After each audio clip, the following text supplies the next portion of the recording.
I, Vegeta, the Prince of all Saiyans, hereby command that you do not listen or subscribe to the Dragon Ball 4 Life podcast. Whatever you do, would you defy royalty? No! Bye!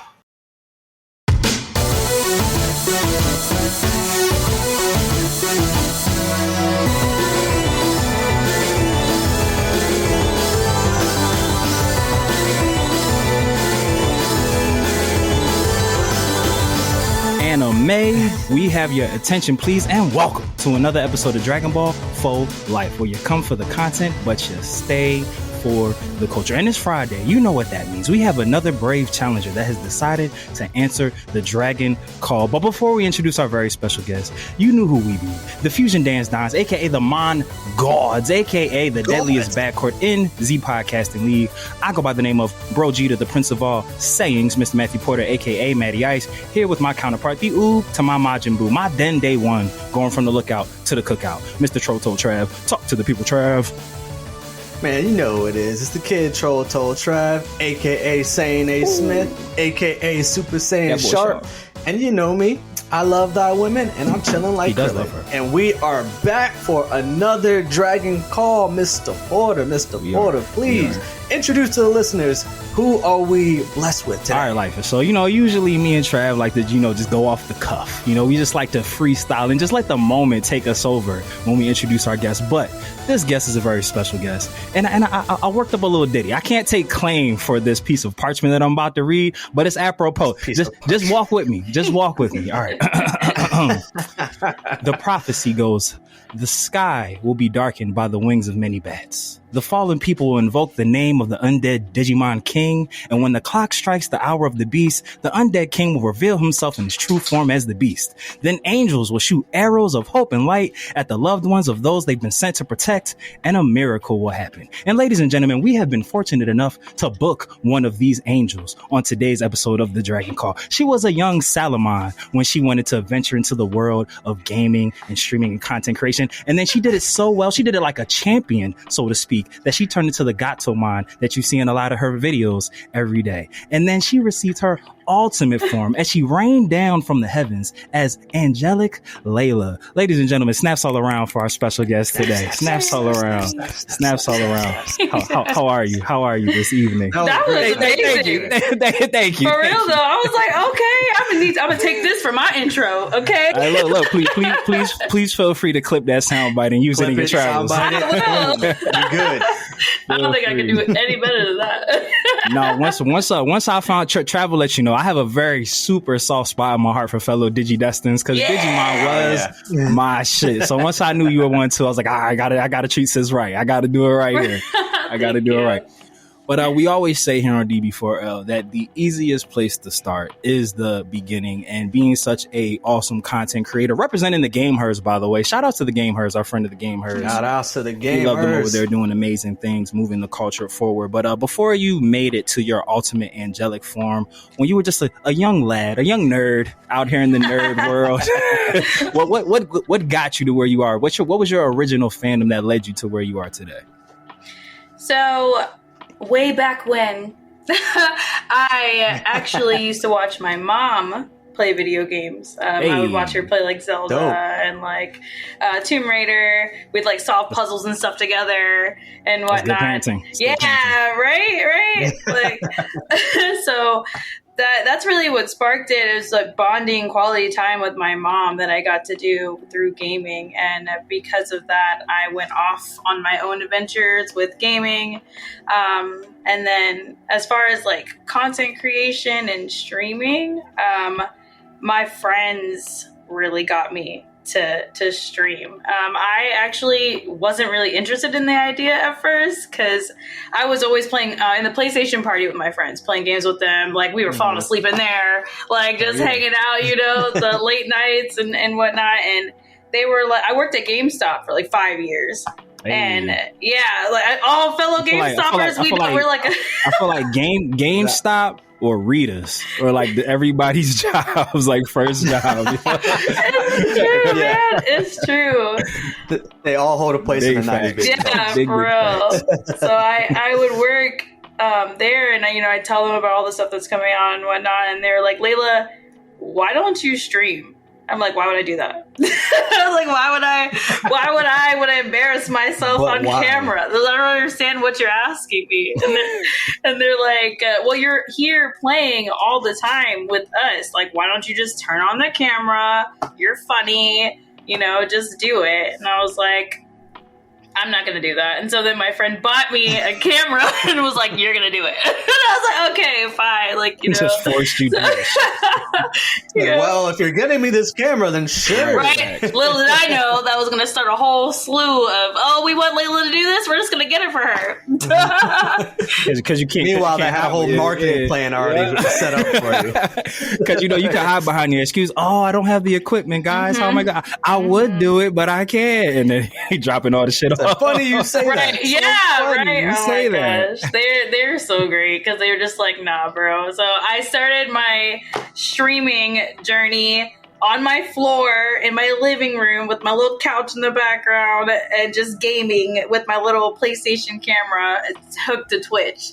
So that is how that started. But my love for gaming started as a young kid, bonding with my mom. Actually, that's the reason why I got this tattoo, my Chef Almar tattoo from Resident Evil 5, because that was one of the first games that my mom and I played. I loved Resident Evil 5. Or not played together, but yeah, I watched her play Resident Evil, so I followed the little journey.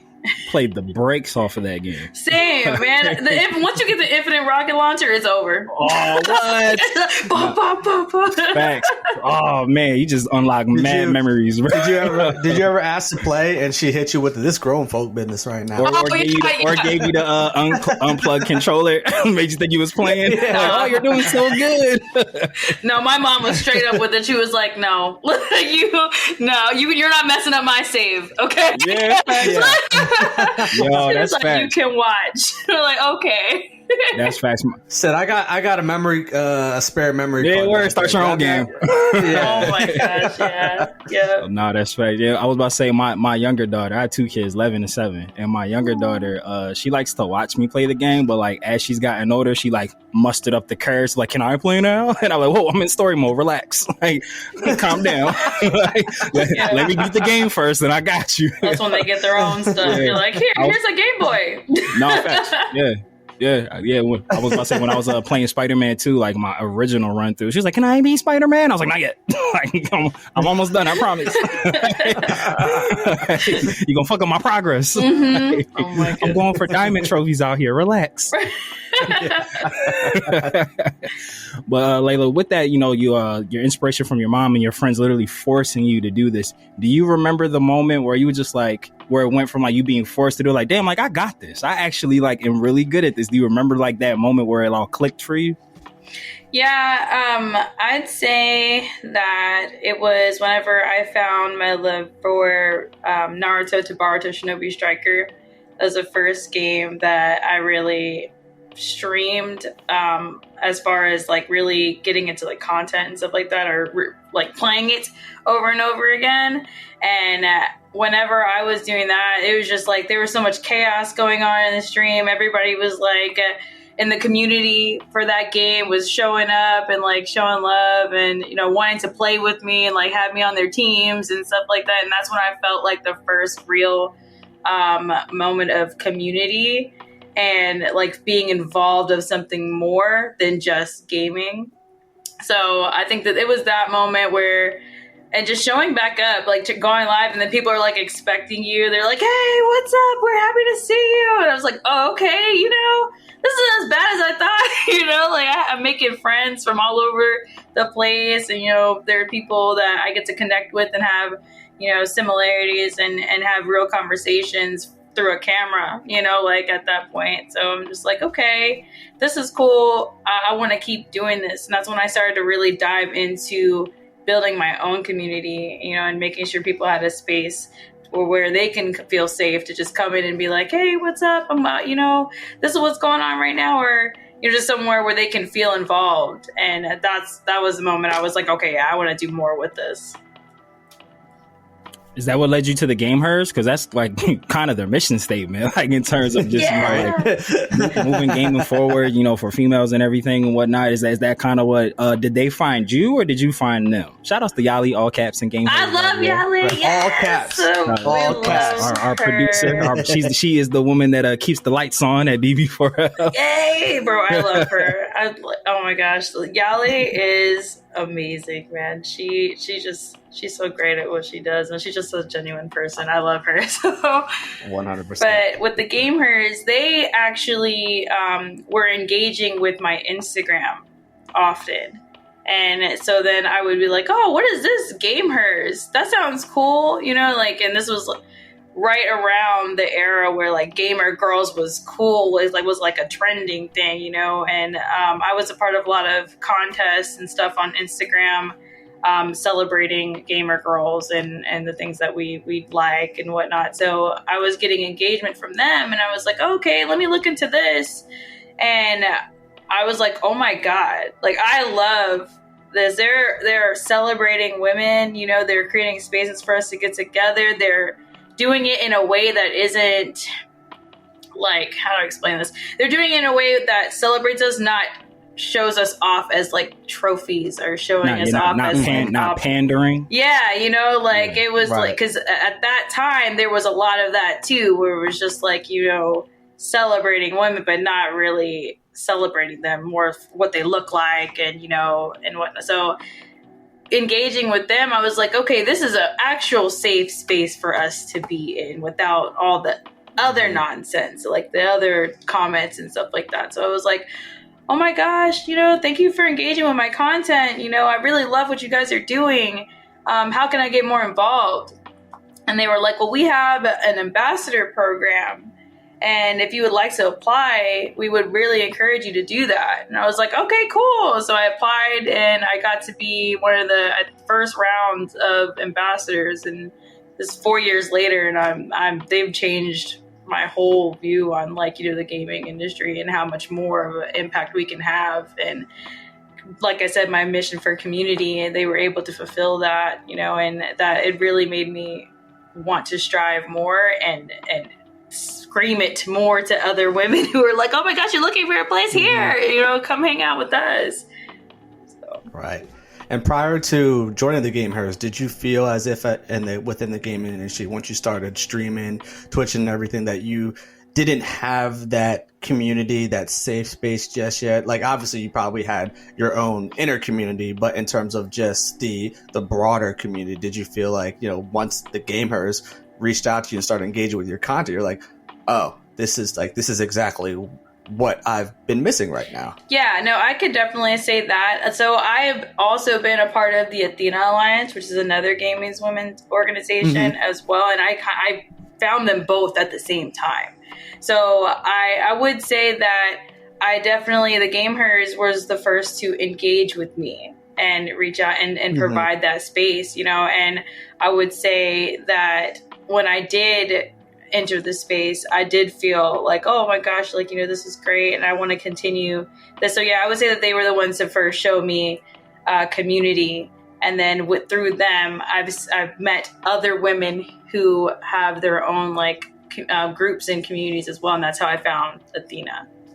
Because they were doing a trending thing where they were like, submit a video, and you can be there. So it opened up the world for me, that I was like, I'm not the only girl. Because in my in my gaming groups, I was the only girl hanging out with guys all day. Not that there's anything wrong with that. I love my guy friends. They're hilarious, and they just have a humor that not everyone has. Yes, guy friends are great. But I feel you though. You want a little bit of balance. It's okay. We big facts. And with that, kind of piggybacking off of Trav's question and what you had said a couple minutes ago, just in regards to being a black nerd, I know we've all we've all had, even though we all live very different lives, we've all had very shared experience when it comes to being a person of color in like the anime space, in the gaming space. You had mentioned that, you didn't really want to like, quote unquote, embarrass yourself on camera. That's what kind of like gave you trepidation towards like, like the streaming aspect. Growing up, like in the space of gaming and anime, did that also translate? Did you kind of feel like an outcast with that, or did you have like your core pod of friends that Naruto ran in the hallways? Like, what was that like growing up?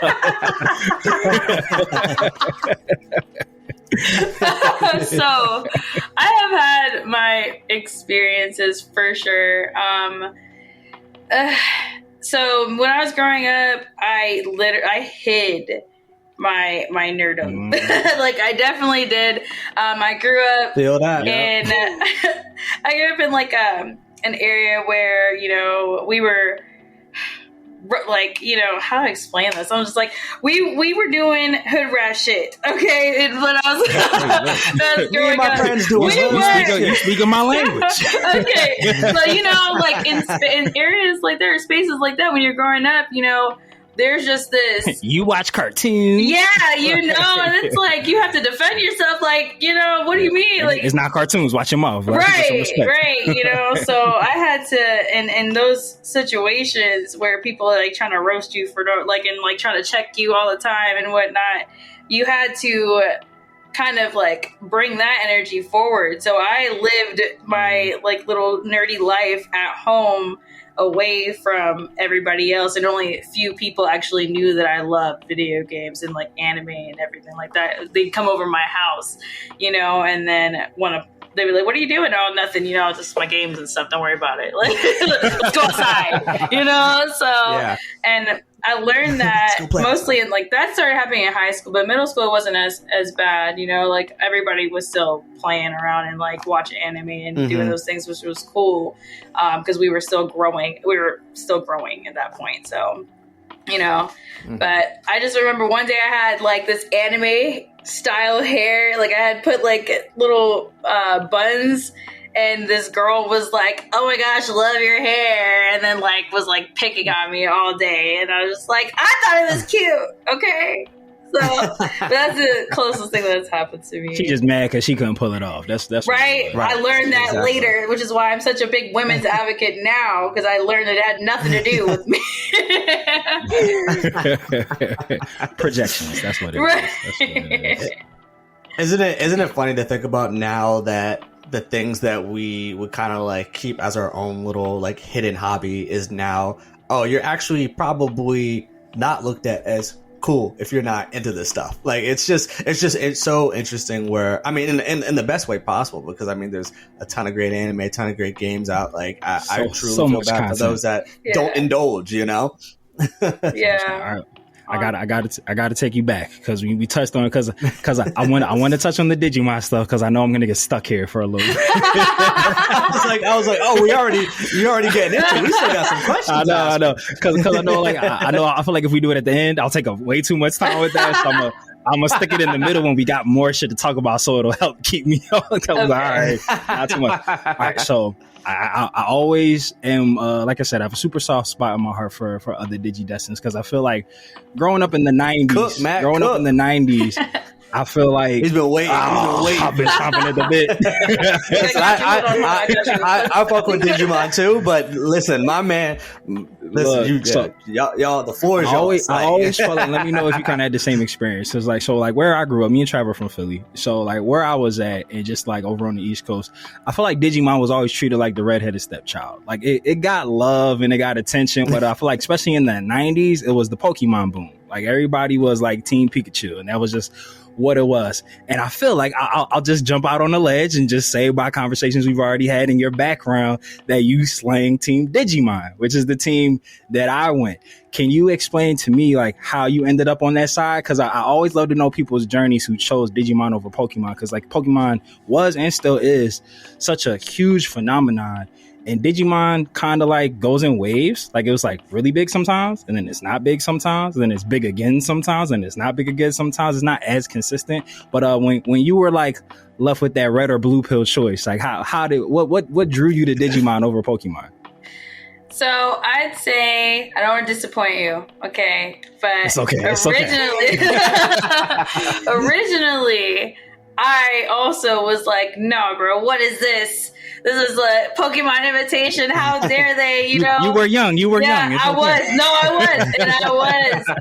I had that same reaction too initially, but also because like our friends also have a big influence on us too. They're like, what do you mean? Like, this is cool. And it's like, the fight back was like, nah, bro, Pokemon forever. And I'm like, I'm not saying I don't like Pokemon, because I like both. Like, I've always, like, not always. At first, I was, like I just said, I was like, I don't know. But something just kept drawing me to this show. And I was just like, nah, screw that. I'm not watching that. And I'm like, so, like, kept watching. I'm like, yeah, you know? And I'm like, okay, this is actually really cool. Like, I like this, you know, and they don't stay, because my biggest thing about Pokemon was I was like, when they evolve, they can't go back, you know, they're like that, and then until they get to their, you know, final evolution and everything, and I'm just like, but this is cool because they can revert, like, you know, they could be and talk, you know, all of that, and so I was like, okay, well, let me give this a try, you know, and I actually started off with Tamers. Tamers is where I was like, okay, this is cool, because my mom would drop me off at my grandma's, and like before she went to work, and it was on time every single time that I got there, and I just ended up like binge watching it. And Tamers was lit. Tamers was lit, man. I fuck with Tamers hard body. Same, and that's kind of like what got me really into it. So then I went back, and I was like, okay, I'm gonna watch back like the first one and Adventures and everything, and then I was 1 and 2. And I was like, okay, this is really cool. I love the story. I love that there's risks in Digimon. Okay, like I was like, I like the drama of like not because Power of Friendship. Obviously, we love Power of Friendship. You know, it's one of the biggest things. You know, so but I like it when there are risks and like people are putting their lives on the line, and you know, Digimon are protecting their tamers, and so you know, so I was really in it for the emotional ride and the story. That really got me over Pokemon. So I like Pokemon, but it was more my cup of tea going the Digimon route, and I still do to this day, but I don't mind either of them.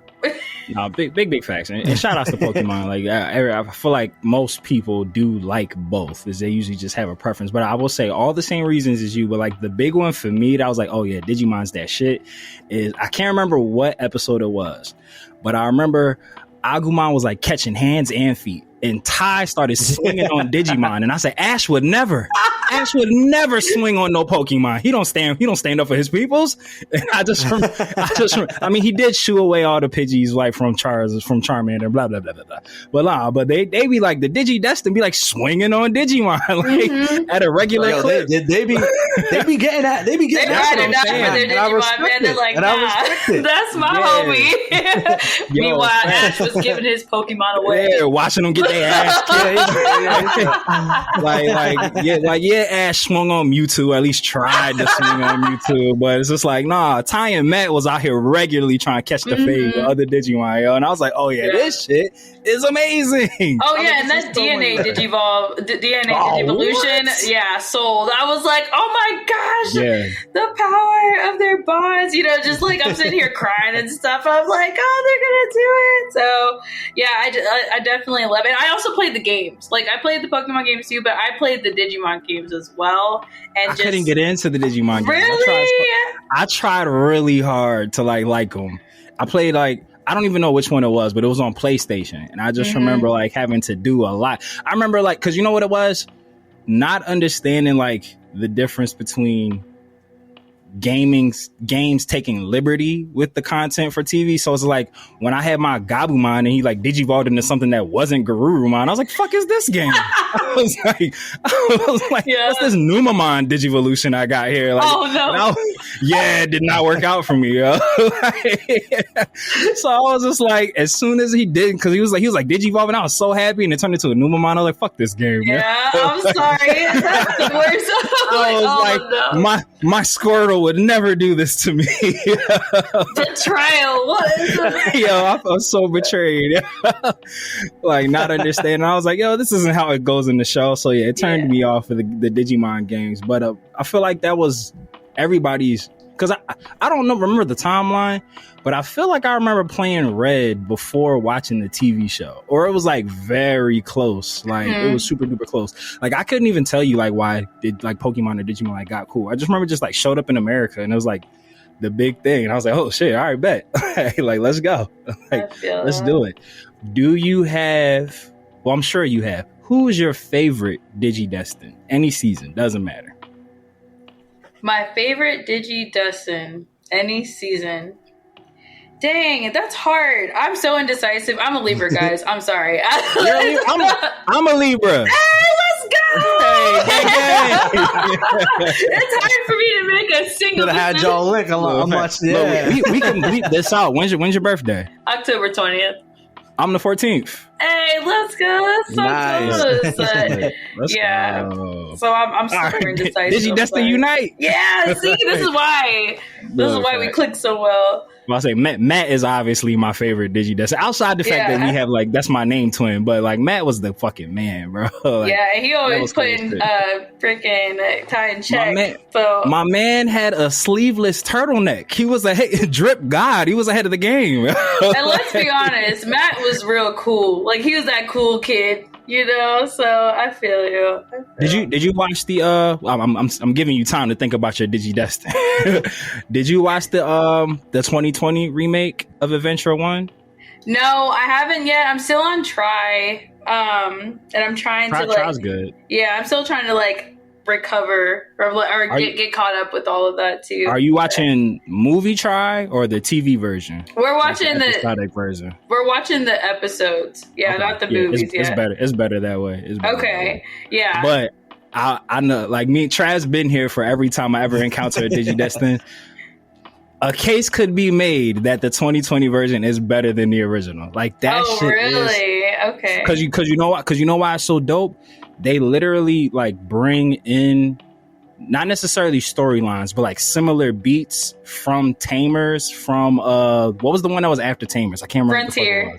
Frontier. Like they bring in like Digimon from those seasons and even like popular moments that happened in those and like that's cool. Put them in 20, like the 2020 version. It's like really dope. It's like super duper. That is dope. And that's awesome that they did that. I'm trying to get caught back up, but yeah, that sounds good. I'm gonna have to highly recommend it. All right, I've stalled long enough for you. Right, thank you. Okay. Who's your favorite He said time's up. If you want to just say Kari to right for Gatomon, right? That's my problem because I'm like, I do love Kari, and you know, I love that we got to watch her and TK's like whole journey, you know, because they were in the original and they went to O2, you know, and everything. So it's like, I can't not love her. Like, because, you know, Andrew Woman, Gatomon, they're my favorite, too, because I love Gatomon's story. Like, you know, she went through a lot, you know, and I'm always going to go through the characters that went through a lot. So, like, also Rika. I loved Rika. It was between Kari and Rika, because Rika's character development, like, you know, she went through a lot of stuff, too, and, you know, always striving to be the best. She was a bit of an asshole. She was definitely an asshole, but she needed to check, like, you know, her growth towards, like, being better and understanding compassion through Renamon was like, I liked that they came together to kind of fix what they wanted in each other. So yeah, that's Kari. I'll go with Kari. We'll take it. I'm trying to think if there's any other Digimon things I want to poke your brain about. I know, right? I'm sad you didn't play. So you played World, right? Where you had to like train the Digimon and feed it and everything. Just like the Tamagotchi. So, literally, it's like the Tamagotchi version. Yeah.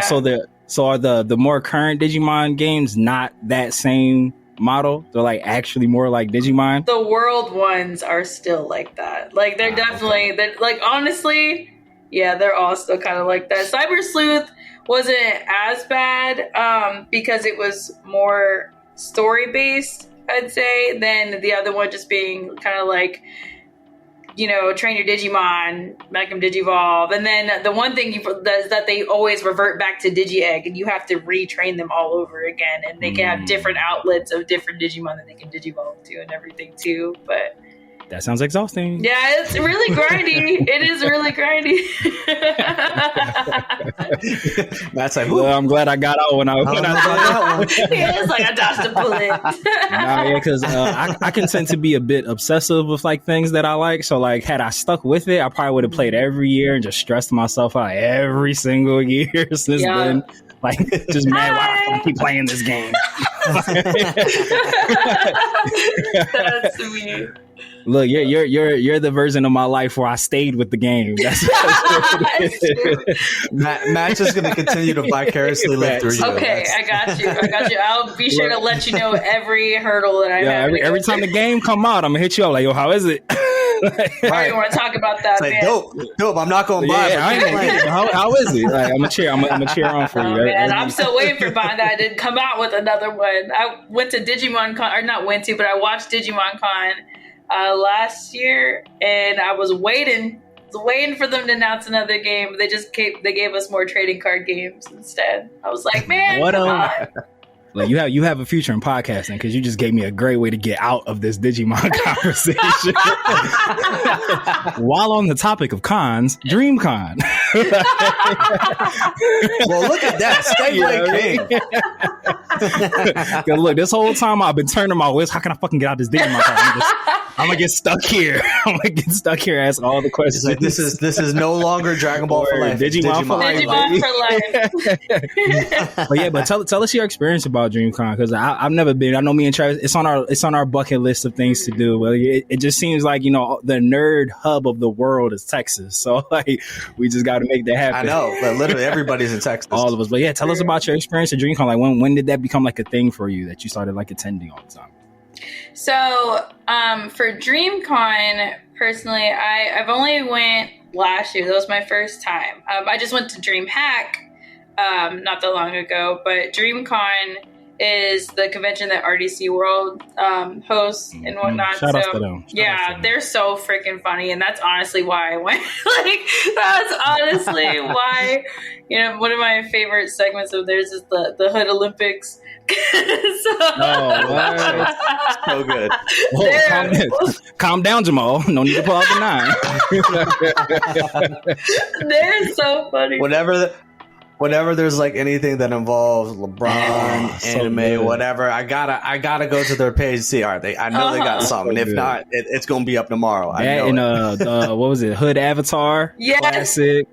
No, they left us hanging, man. They left us hanging on the Hood Avatar. I'm gonna tell them when I go to DreamCon. He said, John, you mean the one that fought the pit bull with his bare head? With the metal plate in his dog? Did they give out any more information about their movie? That the movie or the anime? Or is it anime that they were doing? The one with HBO Max? Is it an anime? I thought I saw a trailer that was actually like a movie that like they were actually a live action one. Yeah, I know that I think they were talking about it. I go ahead with. Okay, because I thought I saw a trailer. It looked good. I mean, it yeah. And I thought, but yeah. I mean, if they aren't doing a live action movie, manifest that they're doing it. If it's not on the books, manifest it. Because I think that you're right that I think Mark had said something about that we're going to be trying to transition and get up our quality and do some more like live action stuff or like a movie. I feel like they did mention something like that for sure, which I would be tuned into because they're hilarious. They're great. So yeah. But yeah, last year I was able to go, but I was only able to go on the Sunday. But there were so many meetups, so many brands and organizations were doing after parties. Like, it was just beneficial just to go and be in the area because there was so much going on. And for this year, I'm excited because I get to go all 3 days and I'll be able to, you know, go out there and experience. It is a blurred's dream to go to DreamCon. So we gotta hit that, Trav. We gotta hit that. Yeah, hell yeah. I would definitely do it if you can. If you can definitely even just get like maybe, because I don't know what their situation is with ticket or badges, because badges be selling out in minutes. So, but yeah, I had a great time. I got to meet up with a lot of people in the industry that I know, and this year YouTube is having a meetup for the Creator Collective, so I'll be going to that. And then I haven't dropped it yet, so I'm gonna drop it here. I actually got invited to be one of the HoYoverse creators, and they're doing a meetup there at DreamCon. So breaking news sounder, Mike. Breaking news! So yeah, I'm looking forward to it. Again, there's just, cons are the best places to go. Like if you can swing going to con, that's the best way to elevate whatever you're doing, so yeah I was about to say the networking there is probably like next level. I actually met Mark at the NYC Anime Expo like 3 years ago. It was like a chance meeting because I went to Dallas BBQ and they were at like the booth behind me. Didn't know they was in the booth behind me till they like got up to leave, and one of his friends that he was there with like left their camera. And I was like, oh, this is my chance. And I happened to see it, and I like ran up. So I was like, yo, Mark. And he was like, and I gave him the kiss. Oh, thank you so much. I shook his hand, and that was it. So my dream is when I meet him, I'm bringing that up. Right? And then we'll be the best of friends, and then DB4L will team up with RDC World. Yeah, that's the dream. Manifest your dream at DreamCon. You got this. DBC World. It'll be great. Don't combine them, bro. DBC.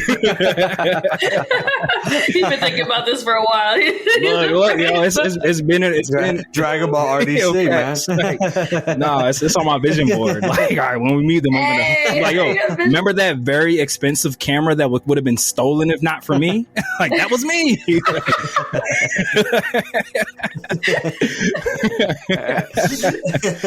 Oh man, it's funny because we have a soundboard on here, and I was looking to see if they had celebration noises. We never use it. We never use it. We'll start one day. One day it'll be great. Lela, was this your first time at DreamCon, or have you been there before? So last year for that one Sunday was my first time ever going, and this year is the first year I'll be going all 3 days. And we have like my friend Prodigy. He has a content creator Airbnb that he likes to do. He likes to host these. That's hot. Yeah, no, it's going to be fun. So we have a bunch of content creators staying in this house for DreamCon. We're going to get a bunch of content and act cool and whatnot. So excited about that too. There's a lot of things to be excited about, but yeah. That's neat. Booked and busy. I am. Talk your shit, queen. Listen, I'm glad you're even on this podcast. But thank y'all for having me. Did you have? If you don't have anything additional to say about DreamCon, I did want to touch on something when you were giving your backstory, because you might actually have a unique perspective about this, and so I wanted you to talk about your involvement with Cope. But at the same time, too, I was going to ask, what was you now being in the gaming industry, but like what was the adjustment like for? I was going to ask, what was the adjustment like for your parents when you're expressing, hey, this is my passion. It's not just a hobby. It's my like career passion. And then also, whether it's from your own experience with your mom or just what you've learned over just working with the organization of how can you, change that perspective for parents that when their children come up to them and say, hey, I have my career. I would love to, go into content creation. I would love to go into esports. I would love to, go in the gaming industry. And we've had guests on where there's now tools and resources where you can go on that path. So I guess a long-winded way to just what was that experience for you? And then what is the advice you can give to other parents that are kind of like, I don't know about that. Honestly, my journey in this, as my parents were not supportive whatsoever. They were like, even though your mom was like a big gamer herself. Yeah, that's crazy. Yeah. Oh, okay. Plot twist. And I think that now that I'm older and I better understand, because we don't always understand what our parents are going through at the time and whatnot, because growth and everything, which I'm really big about. And my mom actually wanted to be a game developer Like she wanted, that's the stuff that she wanted to do, but okay. she did not have the opportunity as a woman. And, you know, she just wasn't able to get into that industry. And I think that because of that, her not being able to make something of it and her journey through that, she was afraid for me to just drop it all together, because she didn't want me to go through the same thing, you know. And as I got older, I could see that, you know, from her. And she just wanted, I think parents just really want to make sure their children are safe and that they're secure and they have foundation. And I think that those fears is the reason why it stops them from being fully supportive. But we as parents can't live or through our kids and put our failures or any of our like emotional trauma or anything like that on our children, because they're living for themselves. It's up to us to take our wisdom and help guide them correctly, you know. So maybe if I failed at something, but my daughter still has the same passion in that, then I would take my lessons that I learned of why it didn't work and find ways that it will work for her. And I think that shift in parents nowadays is just not having the knowledge to proceed forward with them. And I think that educating and getting education on the passion will help you be a better parent in alongside with your child while they're trying to find something that they're passionate about, you know. And a lot of parents nowadays are like, well, I went through it, you got to go through it. And I'm like, how is that helping anyone? If you know how to avoid the struggle, help me avoid the struggle. Right, yeah, you know, like you're my parent. But I thought you were going to endure it, so I didn't. Word, like, ain't that your job? Yeah, and I think that once parents confront the fact that it's that they don't have the knowledge, once they confront that, they will actually learn to seek the resources to be like, oh, I don't know how to freaking do it. I'm going to go over here. And these people who teach me how to make sure that I'm fully supporting my child, you know. And I actually gave a speech in Rochester, New York, at a games for play situation for children. Humble stunt. We see you. You know, I just like, because I've learned that I love the kids, like in the game industry. They can't watch my content, but I love, like, you know, one day you're old enough. I'm here for you guys. Right? But I got you. Right. Not yet. You know, so, but I really loved working with them, you know, and having them sit there. And a lot of kids told me, well, I can't tell my mom or I can't tell my dad, you know, because they don't see the value in it, or they don't think it's worth it and whatnot. And I'm just like, no, come here. Like, you know, here's all these resources, you know, tell them to reach out to me if they need to know, like, you know, if they need any information. And that was my whole speech that I gave, was bridging the gap that between, you know, their children and their parents, and trying to find a common ground and some type of plan to make it to where they're not working to work, they're working because they love what they're doing. And if the earlier on we catch that and we find those passions and guide our kids, the happier they're going to be later when they're, you know, working towards a career that you help them find. And that's just my point of view of that. And as far as Cope, I actually, through the GameHERS, met Cope, like, or the organization. We did a collab booth and everything, and they just really inspired me, especially being someone whose parents didn't support their gaming passion at first, and to have a whole organization of parents learning the industry, learning how to better support their kids, how to find careers or find their career path in esports, really touched me. And I'm not affiliated with them, other than just knowing them and getting to meet them. But their resources are really good for parents who are trying to find more information in the esports and whatnot, and trying to support their children. So I'm friends with them. I would love to work with them. That's how it starts. Yeah. Look, that's great that you're just even, you know, just advertising that, because I think that's really important, because Matt and I, we go on our not even tangent, but like we go on our soapbox about just the work of the 9 to 5. But like, obviously this is our passion that we love to do. And, but obviously, we grew up with parents that what we're doing right now wouldn't even been a thing to them. And so I think being able to open that door to parents and just showing them, hey, look, there is a path, because, I think that us and our generation, and probably those that are younger than us, once we become parents, we're going to be better equipped to, not only just from a mental standpoint of being open to, really listening and really getting them to like, okay, this is what you're passionate about. Okay, I'm going to do what I can as a parent to find these resources, because I also want you to treat that as like you're someone that's, studying to be a doctor. Like you got to put in, no matter what, you got to put in that work, time, dedication, and effort. And so, but I think though, what parents probably immediately go to is like, oh, they're just going to be sitting on their ass playing video games all day. They're just only a matter of time for you're back under my roof. Right. Oh my gosh. Exactly. So I think, that's great. I didn't know about COPE until when I was looking up information on the brief for our interview. So I think just even getting that exposure out is a help just for all parents, anyone in general. Yeah, no, and I definitely try my best to. I'm a networker. I love to be like, oh, you like this here, over here. I got this right here for you.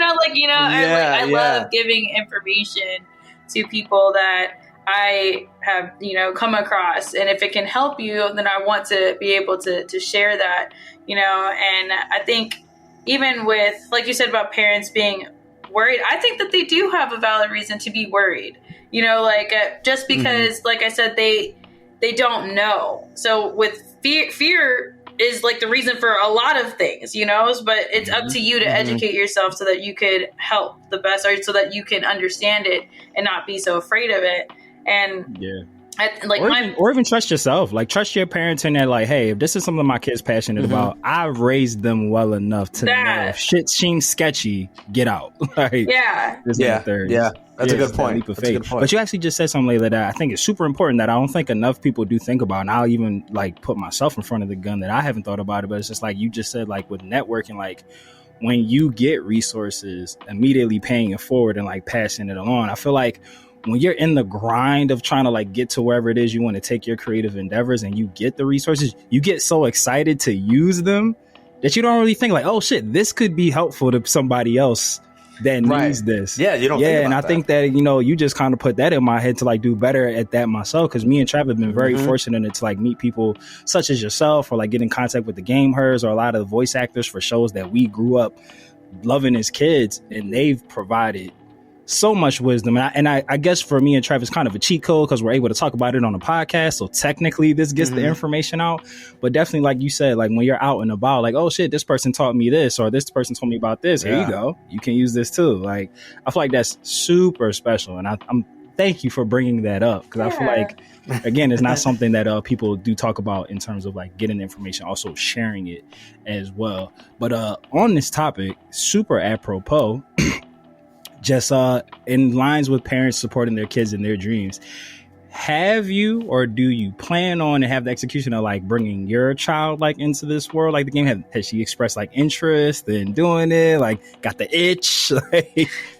So when my daughter was born, I put a bunch of Pokemon and a bunch of like stuffies in her. You said you have no choice. Let me get you these. You have no choice.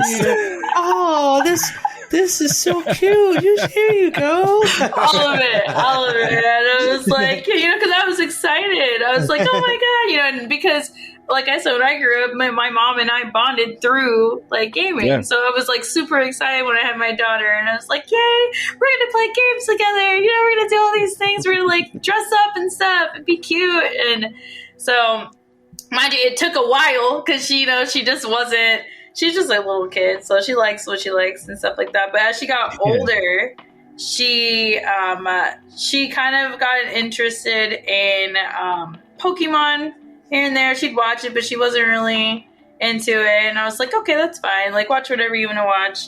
And then she got around her brothers and her cousins, and she is the only girl out of like 5 boys in her dad's side of the family, and Fortnite was a thing, and so she's like loves playing Fortnite. So the games came first. She loves playing video games, which is great.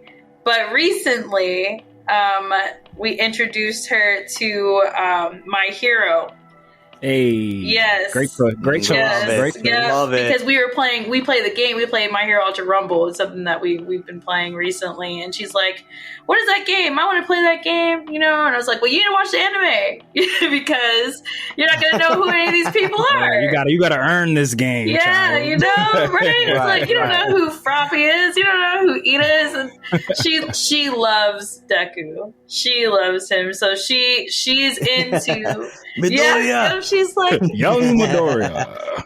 I remember I checked in on her because she's like, "Mom, I'm bored." I was like, "Go watch anime or something. Like, you gotta self-regulate. You need to be able to function on your own sometimes and find things that you like." So she went and watched it. I was like, "Where are you at in My Hero?" She's like, "Deku's crying," and I was like, "That's gonna be a couple." That's every episode. I was like, "That's gonna keep going." So she's watching that, and she started Sword Art as well. Whoa, classic. Okay. Yeah. Okay.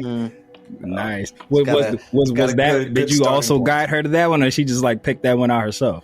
Well, so I introduced that one to her. Her dad and I used to watch that, so that was one of the ways I was like, "Oh, well, your dad and I used to watch this," and so she was like, "Oh," so she looked into it, and she was like, "I like this one too." So those are the 2 that she likes. And I took her to a Sailor Moon pop-up shop in Dallas. Hey. So she's starting her little Sailor Moon journey as well. So we're going to do that together, though. That's awesome. And being a... You're like, you can't watch it. Right. She knows that early. It is betrayal to watch anime without... Yep. I remember I did that... to my older daughter isn't as into anime as like my younger one is. My younger one, she's just like, "Can we watch Attack on Titan?" We finished it. We gotta move on. Like new things. But yeah, she likes Magic and Muscle, Attack on Titan's her shit. What else? But she's like super into it. My oldest, not as much.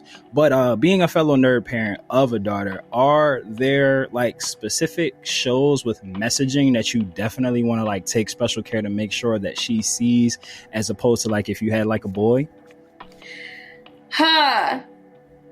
Man, we bring the deepness around here, right? Because like I feel like my child never had a chance. Like both, whether it was a boy or a girl, we were going this around.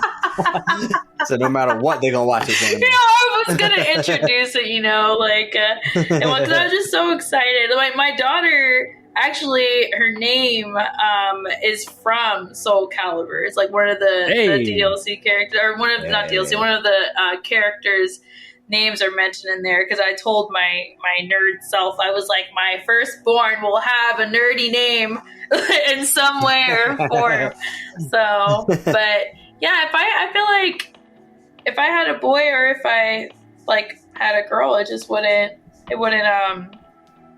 really matter. I'm trying to figure out if there's anything that I would want her to watch like specifically, but yeah, because in the year 20 to 24, and we talk about like organizations like GameHERS and stuff. Like we're now in an age like where representation is actually like cared about now, and like they're definitely like paying it forward with people of color, LGBTQ community, like everything. So I kind of meant more towards like, are there any like particular possible like strong female protagonists that you would definitely want to make sure that she watches? Like if there's shows like that you would definitely like, oh hey, definitely watch this, where you might not more like a boy like make watch those shows, because it's like it's not the same messaging, if that helps a bit with the question. Yeah, okay, I get what you're saying. For sure. Unfortunately, I'm trying to think, like, because there's the shows that we usually watch, there's usually a strong female, or there's a female character, whether they're strong or whether they're wise, or whether, like, I feel like in every anime there is a woman that is doing something to showcase her skills, whether like it's any of those things. So I feel like instead of, maybe I've never really thought or had a chance to think about that because she just now got into anime. But I do feel like I make a point to be like, okay, well, this person's like this or this person like that, or showcase them as I see them in any anime, so that maybe she looks for those characters and can see them and each individual character as she's watching anime, instead of just, you know, showcasing this one. Anytime there's an opportunity, I'm going to let her know right then and there. And, you know, as you were just talking about it, I think that question might have probably been me reflecting back on myself more, like being a father of a daughter. I do kind of have to intentionally take better care to make sure that I do like show her like really strong female characters. With you as a mom, that like kind of comes naturally, like with your maternal instincts, like, because you're obviously like her, you know, an example that you're leading by example. So like that just might be something like, oh yeah, these are things that I gravitated towards as a fellow strong female. It's like me as a dad, like I kind of like, all right, definitely want to make sure she watches Spy Family and like things of that nature. Like because yours, like, I feel you. Yeah, that's great for you, though. I love that. Awesome. You know, that you as a father still make sure that, you know, you're tapping into those things, and I feel like that's important too as a man. Oh, that's awesome. Nerd parents unite. Yeah, let's go. All right. Like, so I do have some question that I do want to get to. So one of the favorite things that me and Trav like to talk to with content creators who have been bold enough to change their passions into a profession. How do you balance like not getting video game fatigue? Like, as a gamer who also streams and does this as a professional thing, like how do you stop from hating playing video games? How do you still love the game? So I'm gonna go back to what Trav said. Trav said earlier something about like parents being like, oh, they're just up there playing that game, you know, every single day. My mom literally to this day still thinks that I play games like 10 hours a day and just don't freaking breathe like fresh air. And I'm telling her, like, when's the last time you got some sunlight, baby? Literally, you know, and I'm like, you need to get out the house. Right? I know it's she just has this one thing. She just feels like I'm never doing anything, and I'm just like, Mom, like I'm in a meeting or I'm this and I'm that. Well, I don't know what you do. It's like, you don't ask. You don't ask. So, but I say that to say that I don't even game as much as I used to game. Like if I'm gaming, it's because I am streaming, because I am so busy, like planning the next con, planning the next meeting, you know, because I am very heavily involved in so many organizations, like with Bunny Gang and their clothing apparel. I'm a mod there. I'm a mod in the DFW Texas meetup for content creators. I'm a brand ambassador for the GameHERS. I'm a stream team manager for the Athena Alliance, you know, so I have meetings all the time. You know, I'm always talking. You're far from just sitting around. Yes, that's not right. What you're doing. So, you know, like I don't even have much time to play games other than when I am streaming, or if I'm like I have planned to play games with my friends, and it's gotten to that point where I'm just like, okay, guys, it's Tuesday. We have a couple hours. You guys want to play, you know, some Don't Starve or something like that together or whatnot. And I don't play as much as I used to play. So I guess it's hard to hate it when I'm not getting to play as much. You're like, I still got the joy. Yeah, I look forward to it for sure. Where I'm just like, okay, me and my friends, we can sit down and play games and stuff, and I can get content like that. Because I started doing more IRL content, and then my community has been phenomenal. My mod squad has been amazing with like clipping when I am streaming for content like that. So I'm really blessed with the teams that I have and the friends that I have for being able to put content out like that. So absolutely. Are you on the lines of just with the gaming and, you know, like not being able to play as much outside of streaming or just like your personal time in your own space? Are you able to have fun playing games with like friends and family, like in a casual setting anymore? Because I'm toxically competitive, so it's like family games is death before loss. That's how I treat it. It's not kumbaya. No, it's not kumbaya, bro. It's 300. This is Sparta. That's what they're like. Like there's this game called Move Out that me and my older daughter plays. Like literally just like your characters and you like move out really crazy mansions. It's a fun game, but like if she starts fucking up, I'm like, grab the couch. We only got 10 minutes. Like, I'm freaking out. But like being a professional gamer and a streamer, like are you able to switch it off? Like when you're just like, you know, like at a family game night and, you know, like the Monopoly board gets busted out, or like, do you get into that competitive gaming mode, like even like in your private life? So I think that I have perfected like the good game attitude, like just because of the fact that because when I used to play, so this is why I don't play shooters, like because when I did play shooters, that was me, oh my gosh, yelling, you know, getting mad and everything, and I was like, I can't do this. So I had to like calm down, and I will say, like, my friends will say I am competitive, but in a sense where I'm just like, I just want everyone to have fun at the same time. So I'm always that voice, like someone's getting hype and they're like, oh my gosh, this guy over here is doing this. I was like, it's cool, it's fine, like I got you, I'm healing over here, I'm doing this over here. Or, you know, it's like, don't let them get to you, it's not that big of a deal, we're all having fun, you know. And when up at the same time, I'm like putting hands on somebody in the corner and whatnot. Hey, I see Teen over there. Hold on, what you doing? Yeah. Balance. Yeah, I will say My Hero Ultra Rumble, when I first started playing that game, I did have a moment where I'm like, come here, and I'm yelling at this person and whatnot. I was like, okay, this game really bringing the angelic side out of me right now. I love it. Double entendre, don't ask her how. So, Lela, before we let you go, I got one final question for you. So we're years down the line. Your daughter comes up to you and says, you know, hey, look, I really have a passion to actually go into the gaming industry, similar to what you do, Mom.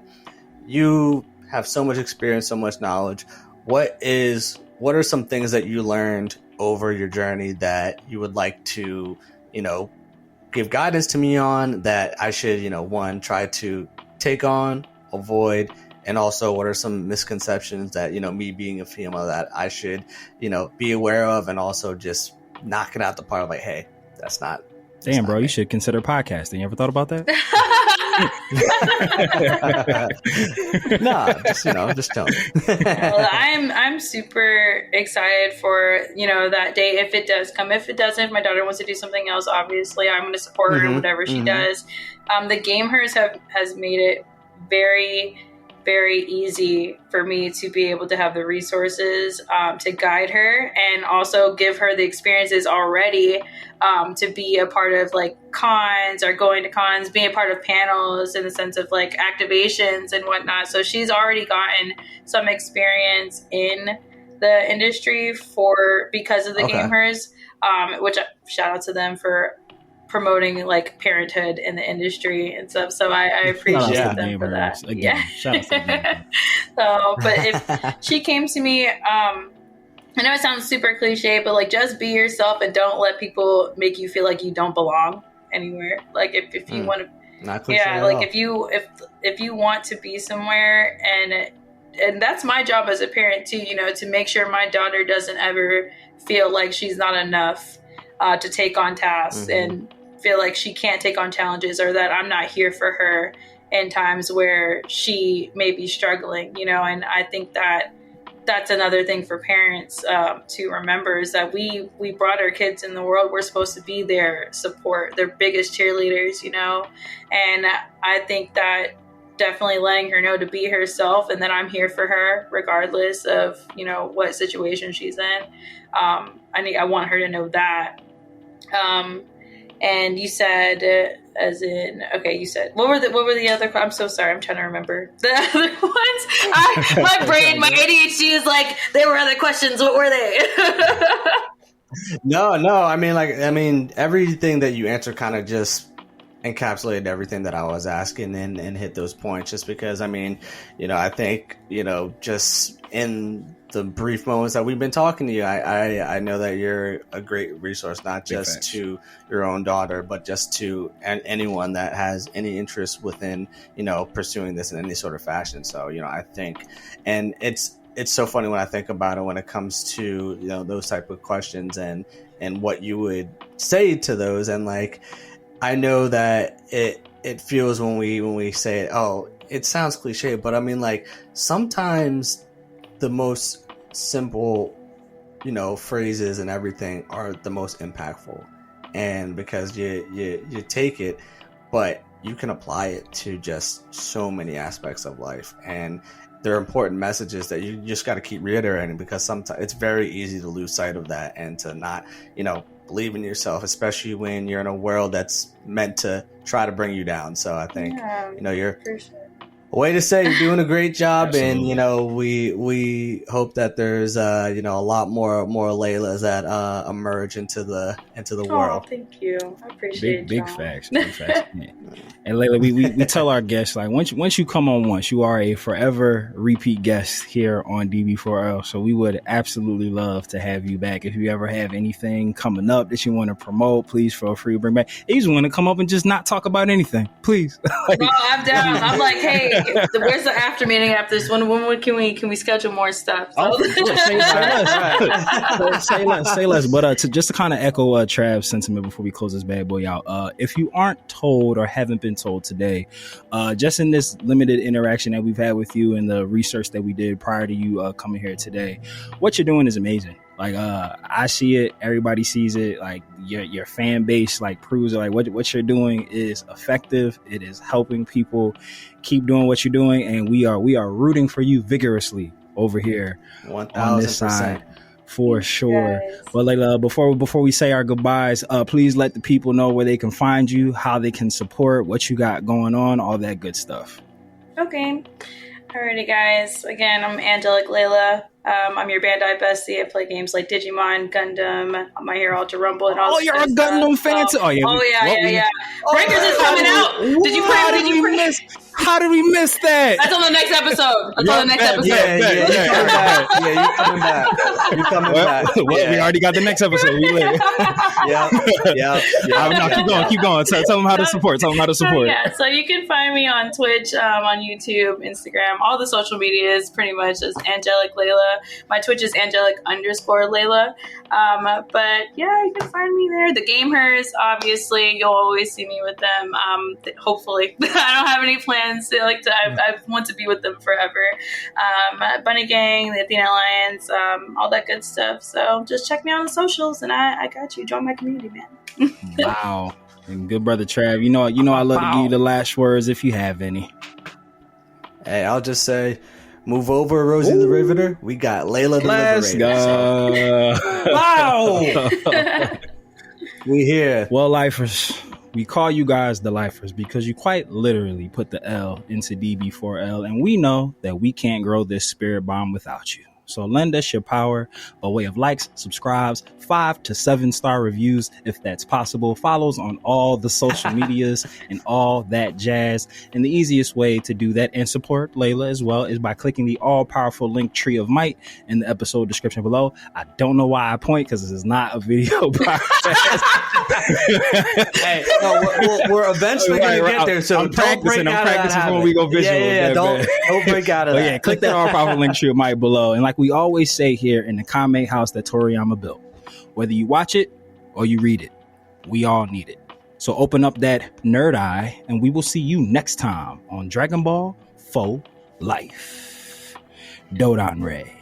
Shout out to super producer Mikey and Dragon Ball GT. Get out. We love you, Mikey. And shout outs to Yali. And Tay. And Achi the Ray.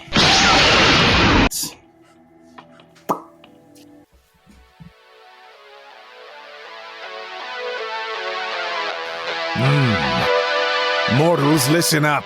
It's your god of destruction, Beerus here. Subscribe and follow the Dragon Ball for Life podcast, or else you shall be erased from existence. Hakai.